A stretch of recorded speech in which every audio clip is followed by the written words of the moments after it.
What's up, guys? Fantasy Premier League is back. The Premier League is back, and we're happy. We're here to see it. We have the Arsenal Coventry game today. As you know, FPL.CARNAGE has you covered for everything FPL updates, going from differentials to your captaincy picks to team leagues when we get them. So if you want these exclusive updates, you want to copy my team, you want to score above 90 points every game week, stay tuned to this channel. Do well to follow my social medias, subscribe to the YouTube channel, and see you guys for the weekly updates every game week. Now, talking about my game week 1 team, I have already drafted my team, right? I took some time to look at the preseason drafts, and this is the team I've put together going into game week 1. In goal, I have Verbruggen and Kinski, right? Verbruggen is going to be starting for me.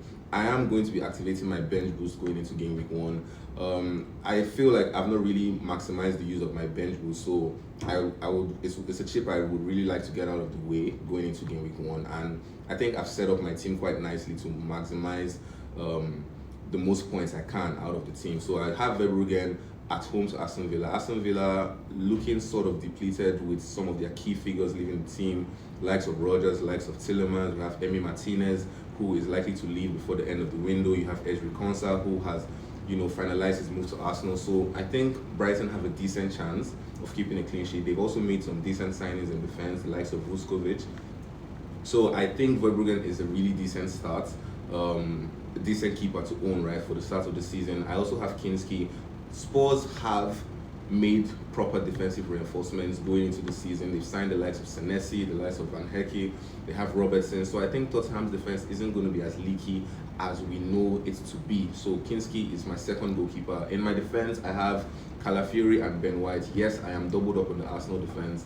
Yes, there's a little bit of uncertainty about their minutes, right? But I think Ben White is still nailed for the moment, right? Timber isn't back for a few more weeks, so I think White keeps his place unless there's an injury situation surrounding him. Calafiori is just high risk, high reward in my opinion.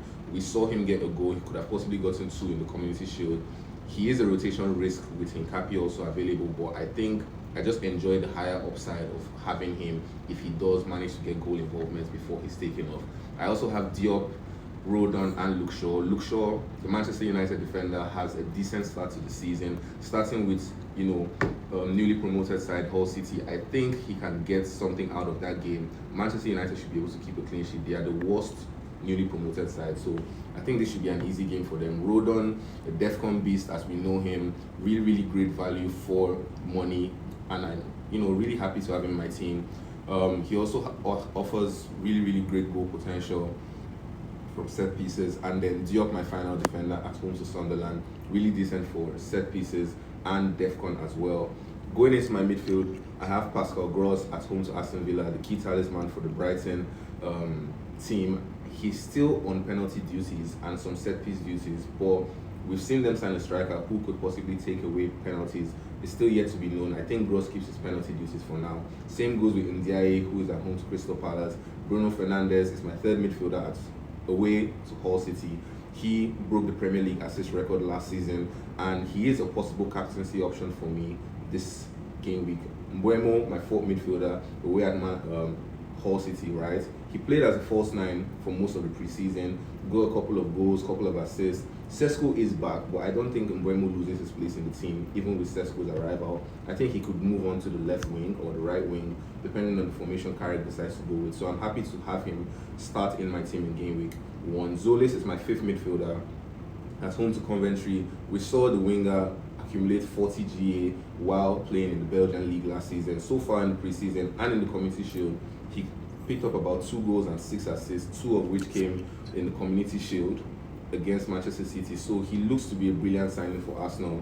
Also, I don't think he has a lot of competition on that left wing, right? With Trossard leaving the club and Martinelli also probably leaving the club before the window runs out. So Zolis looks a very nailed option in my opinion, and a cheaper route into the Arsenal attack compared to the likes of Saka, Declan Rice and Gyökeres. Up in the attack, I have Erling Haaland at home to Bournemouth. I honestly believe that every FPL manager should own him going into the season, unless you're planning an early wild card. We know what Haaland's run of form is at every beginning of every season, right? So I think Haaland is a must own, and he is my captain going into this game week. Calvert-Lewin is my second attacker away at Nottingham Forest. Accumulated about 5 goals in the preseason, or 4 goals thereabouts. Nailed on penalties, nailed on decent minutes as well. Leeds also have a very, very decent start to the season in terms of fixtures, so he's going to be my second attacker. And João Pedro is my third attacker and final player to complete my team away at Fulham. We saw him rack up about 7 goals in pre-season. He looks hot and ready to go after missing out on the World Cup and not getting called up to the Brazilian team. So this is what my team looks like, right? I think this team can score you 90 points and above, so you should be copying this team if you want to score above 90 points and beat your rivals in your FPL mini leagues. So stay tuned, guys, for more updates going into game week 2 and the rest of the season. This is the channel you want to be at, and I'll see you guys in the next FPL video.